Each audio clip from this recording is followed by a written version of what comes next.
Hello everyone, kites coaching classes के next HP GK session में सभी का स्वागत है। तो देखिए, कल हमने पढ़ा था आपका कि जो 1857 के बाद हिमाचल में क्या प्रशासनिक व्यवस्था आपकी बनी थी वो हमने देखी थी। कैसे कैसे आपके जो डिस्ट्रिक्ट बने हैं, जैसे कि शिमला के बारे में पढ़ा था, कांगड़ा के बारे में पढ़ा था और कुछ आपकी देसी रियासतों के बारे में पढ़ा था। और जो रूलर्स हैं जिन्होंने रिवोल्ट में पार्टिसिपेट किया था अंग्रेजों के साथ, ठीक है, क्या बोल रही हूँ मैं, कि जिन्होंने अंग्रेजों को हेल्प करी, उनके साथ क्या किया, अंग्रेजों ने उनको खिल्लत प्रदान कर दी, मतलब उनको राजा की गद्दी पे बिठा दिया और राइट्स जो है उनको ज्यादा दिए। और जो आपके डायरेक्ट कंट्रोल में थे, जैसे मैंने आपको जो छावनी वाला क्षेत्र था शिमला का और जो आपका कांगड़ा डिस्ट्रिक्ट जो बनाई गई थी वो आपके उनके डायरेक्ट कंट्रोल में थे, मतलब वहां पे अंग्रेजों का और ज्यादा क्या था, प्रभुत्व जो था वो बन गया था। उसके बाद हम पढ़ेंगे एचपी में आपके कृषक आंदोलन। अब ऑब्वियसली जब आपके अंग्रेज आ गए हैं तो वो क्या करेंगे, कुछ ऐसी शर्तें लगा देंगे राजाओं के ऊपर जिनसे राजा अत्याचार करेंगे आम जनता के ऊपर। समझ में आ रहा है? और एक और चीज मैंने आपको बताया था कि जो कुछ आपकी रियासतें हैं, खास तौर पे जो शिमला वाला, जैसे ठियोग, फिर आपका रामपुर बुशहर, ये जो रियासतें हैं यहाँ पे राजा ही रूल कर रहे हैं, बट वो अंग्रेजों के अधीन आपके सुपरिंटेंडेंट के अधीन काम कर रहे हैं। अब देखिए, बीच में क्या होता है कि कुछ ऐसे रूलर्स होते हैं जिनकी क्या हो जाती है, डेथ हो जाती है, तो जो उनके बच्चे हैं आगे वो नाबालिग होते हैं, जैसे 10 की एज है, 11 की एज है, तो वो तो फिर इतनी उनको समझ नहीं है, उनको उस टाइम पे स्टडी करनी है। तो उस टाइम पे जो अंग्रेज हैं वो क्या करते थे, सुपरिंटेंडेंट टाइप के आपके बंदे जो थे वो वहां पे एडमिनिस्ट्रेशन चलाने के लिए नियुक्त कर देते थे, ठीक है।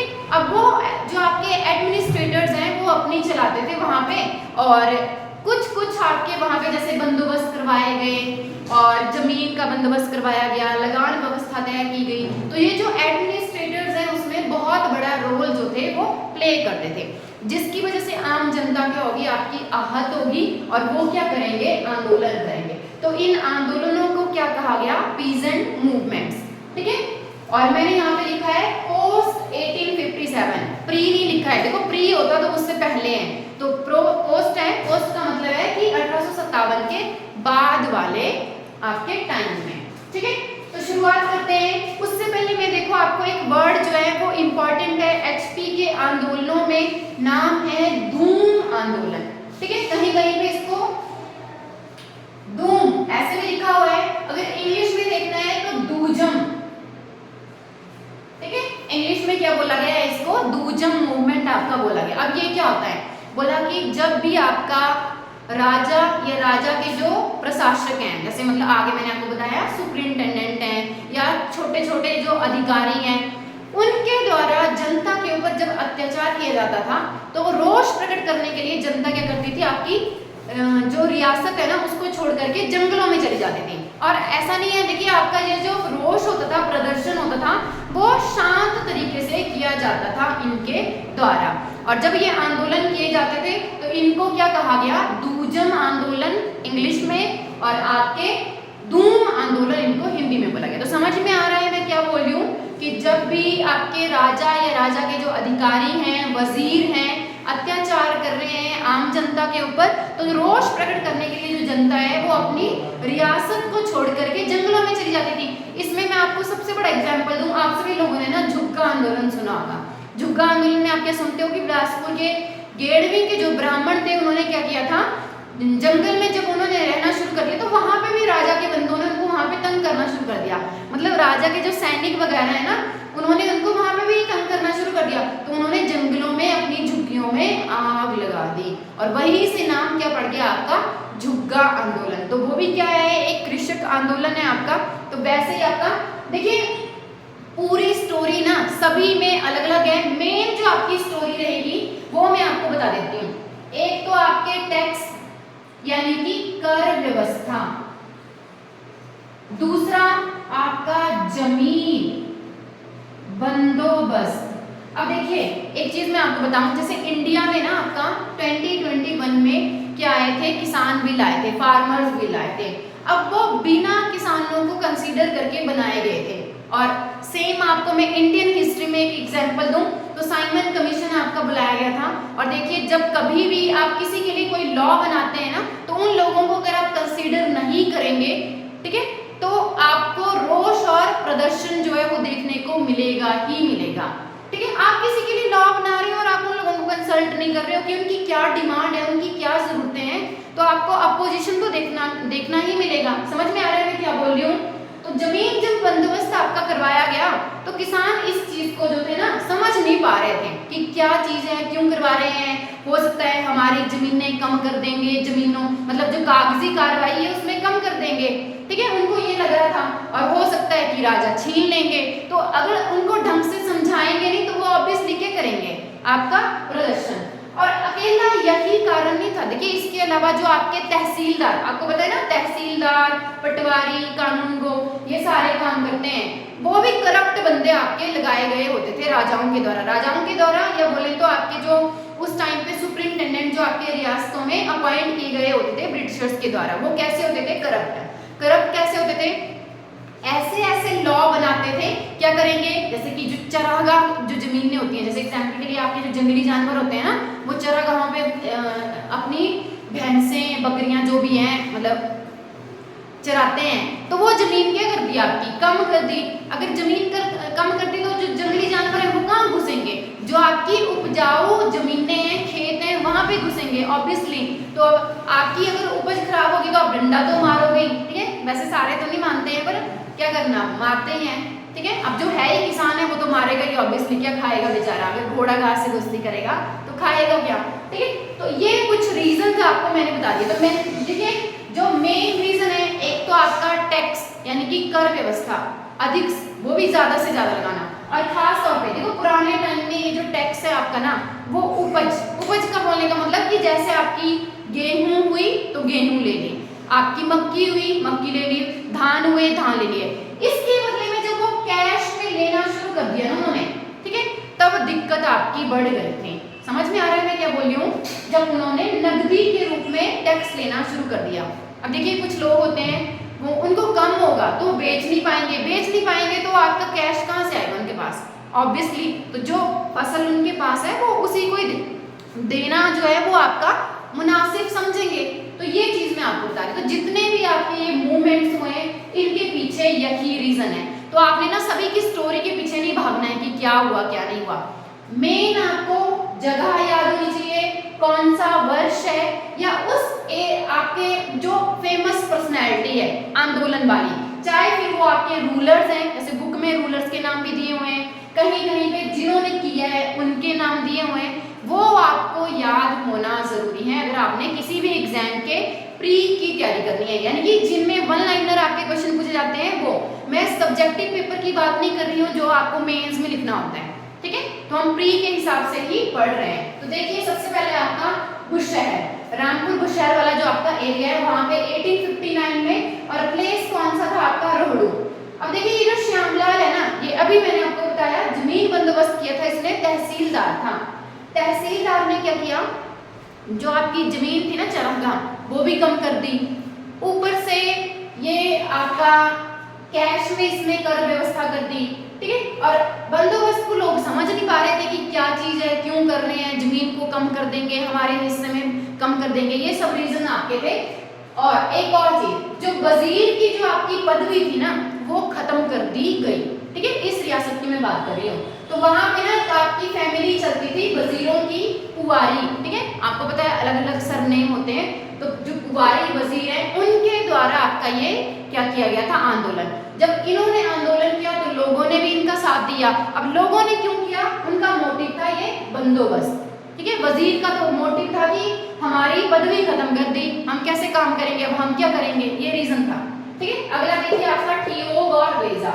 तो ये बेजा आपकी रियासत है, आपने देखा होगा, ठियोग भी काफी फेमस है। कब हुआ, 1898 में। और उस टाइम पे अब देखिए यहाँ पे मैंने राजा का नाम लिखा है क्योंकि बुक में राजा का नाम मेंशन किया हुआ है कि इस राजा के टाइम पे आपका क्या ये आंदोलन हुआ था। ठीक है, तो राजा का नाम है उदयचंद, और ये कौन सी रियासत के हैं, तो ये आपकी बेजा रियासत के। ठीक है, नेक्स्ट देखिए आपका बाघल, मतलब ठियोग और अगर बेजा की बात की जाए ना तो आपका सेम ईयर है 1898।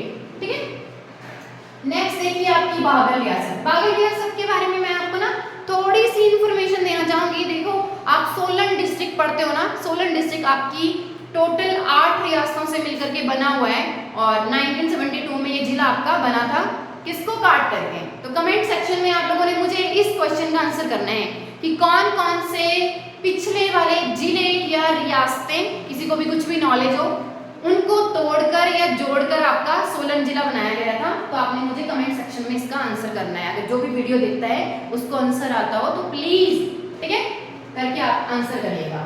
कब हुआ? 1897 में। और कब तक चला आपका ये? 1902 में। और गांव का नाम क्या दिया हुआ है आपका? बड़ो गांव, ठीक है।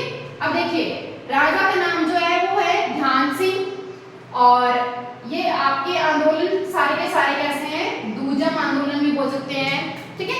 अब नेक्स्ट देखिए, इसी एरिया में आपका ये 1902 में ये आंदोलन जब खत्म हुआ, अगला राजा गद्दी पे बैठा, नाम था विक्रम सिंह, और वो क्या था? नाबालिग। अब ये खुद नाबालिग है, तो ऑब्वियसली जो आपके वजीर होंगे या सुपरिंटेंडेंट होंगे, ठीक है, वो क्या करेंगे?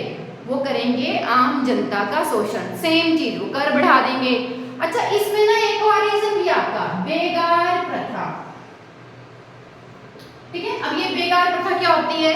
आपने ना फोर्स लेबर के बारे में सुना होगा, या लेबर फोर्स भी बोल देते हैं, फोर्स लेबर भी बोल देते हैं। ये क्या होती है? बंधुआ मजदूरी टाइप ऑफ, ठीक है। उस टाइम पे क्या हुआ था कि जो राजा होते थे उनके यहाँ पे हर फैमिली से किसी ना किसी को फोर्स लेबर देनी पड़ती थी, और देखो उनको ना इसके बदले में कोई वेतन भी नहीं दिया जाता था। समझ में आ रहा है मैं क्या बोल रही हूँ? जाना पड़ेगा काम करने के लिए और वेतन भी नहीं मिलेगा। तो ये थी आपकी बेगार प्रथा, ठीक है। और समटाइम्स आपको इसको भी एक्सट्रीम लेवल पे आपका करवाया जाता था, जिसकी वजह से लोग क्या करते थे? आंदोलन करते थे, ठीक है। तो ये रीजन भी आपका आ जाएगा। 1904 में मैंने बताया कि विक्रम सिंह आपका नाबालिग था, और जो आपके वजीर और वो जो आएंगे वो शोषण करेंगे, ठीक है। नेक्स्ट देखिए आपका डोडरा कवाड़। डोडरा कवाड़ देखो आपका ना, इसमें मैं आपको कैसे याद रखेंगे, ये ऑलरेडी आपका एक बार क्वेश्चन पूछा गया है। कौन सी ऐसी झील है जो डोडरा कवाड़ वाले एरिया में पड़ते हैं? तो जिन लोगों को पता होगा वो मुझे कमेंट सेक्शन में आंसर करेंगे। अगर किसी को नहीं आता होगा तो बोल दीजिएगा कमेंट सेक्शन में कि मैम ये बता दीजिए कौन सी झील पड़ती है ये वाले एरिया में, तो मैं नेक्स्ट वीडियो में आपको उसका आंसर जो है वो कर दूंगी, ठीक है। तो 1906 में, और ये ऑलरेडी आपका 2-3 बार एग्जाम में पूछा गया है, डोडरा कवाड़ विद्रोह, ठीक है। कौन से वाला एरिया आपका? खास तौर पे जो अभी आपका शिमला बुशहर वाला एरिया पड़ता है ना, वो वाला, ठीक है। यहाँ बुक में आपका गढ़वाल और बुशहर दिया हुआ है, तो मैंने वही लिख दिया। और किसने किया था? तो रण बहादुर सिंह, ये क्या है? आपका वजीर है। अब वजीर ने किया था, और इसकी स्टोरी और ये जो मैंने ऊपर आपको बुशहर वाला आंदोलन रोहड़ू वाले एरिया में स्टोरी मिलती जुलती है, सेम, मतलब वजीर कर रहे हैं आंदोलन। तो स्टोरी मैंने आपको पहले बता दी, रिपीट नहीं मैं करूंगी, सेम स्टोरी है, ठीक है। चलिए नेक्स्ट देखिए आपका कुनिहार। कुनिहार भी हम किस में पढ़ते हैं? सोलन डिस्ट्रिक्ट में ही कुनिहार को पढ़ते हैं। अच्छा, जिन लोगों ने ऑलरेडी पढ़ रखा है वो मुझे यहाँ पे कमेंट सेक्शन में आंसर करेंगे कि कुनिहार जो आपकी रियासत है उसके संस्थापक कौन हैं, ठीक है। तो कुनिहार, और आपका कौन से वाले एरिया में यहाँ पे ये आंदोलन किया गया था लोगों के द्वारा? तो देखिए नाम है, 2 फेमस पर्सनैलिटीज हैं, सत्यानंद स्टोक और बाबू कांसीराम। और यहाँ पे मेन जो आपका मोटिव था किसके विरुद्ध ये किया गया था? बेगार प्रथा के विरुद्ध, ठीक है। सत्यानंद स्टोक ने काफी आपका वर्क किया है बेगार प्रथा के उन्मूलन में, मतलब इसको खत्म करने में उनकी काफी ज्यादा क्या है? इंपॉर्टेंस है, ठीक है।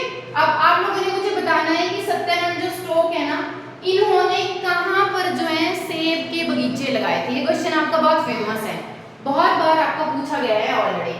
और आपने मुझे ये भी बताना है कि उनका वास्तविक नाम क्या था। बात हो रही है सत्यानंद स्टोक की। चलिए अगला देखते हैं आपका ठियोग। ठियोग में आपका 1926 में, और उस टाइम पे राणा का नाम क्या है? पदमचंद। अब देखिए ये जो राणा पदमचंद है ना, इनके खुद के छोटे भाई नाम क्या है? मियां खड़क सिंह, इन्होंने आंदोलन किया था। अब ये जो मियां खड़क सिंह है, इनका ना, ये जो राणा पदमचंद है, इनकी खुद की वाइफ ने भी साथ दिया, ठीक है। क्योंकि समटाइम्स राणा लोग जो क्या करते थे ना, ये आम जनता के जो शिकायतें होते थे ना उनको सुनते नहीं थे, या फिर बोले तो कि जो इनके अधिकारी हैं नीचे वाले वो इन तक पहुंचने नहीं देते थे। अब पहुंचने नहीं देते हैं तो ये शिकायतें सुन नहीं पाएंगे तो निवारण कहाँ से करेंगे। ये रीजन जो था आपका इसमें था। तो चलिए फ्रेंड्स, यहीं पे मैं आपका इस वीडियो का अंत कर रही हूँ। बाकी देखिए और भी आंदोलन है, कृषक आंदोलन, वो नेक्स्ट वीडियो में हम पढ़ेंगे, क्योंकि अगले वाले जो है उनमें मैं आपको स्टोरी भी सुनाऊंगी। जैसे आपका झुग्गा आंदोलन है, 2-4 आपके और काफी फेमस हैं, एलाइड के मेंस में उनमें से क्वेश्चन आते हैं, तो आपका वो क्या किया जाएगा, अच्छे से आपको पढ़ाया जाएगा। बहुत बहुत धन्यवाद, और वीडियो को ज़्यादा से ज़्यादा शेयर करिए, और काइट्स कोचिंग सेंटर का जो आपका यूट्यूब चैनल है उसको सब्सक्राइब कीजिए और शेयर करिए। Thank you.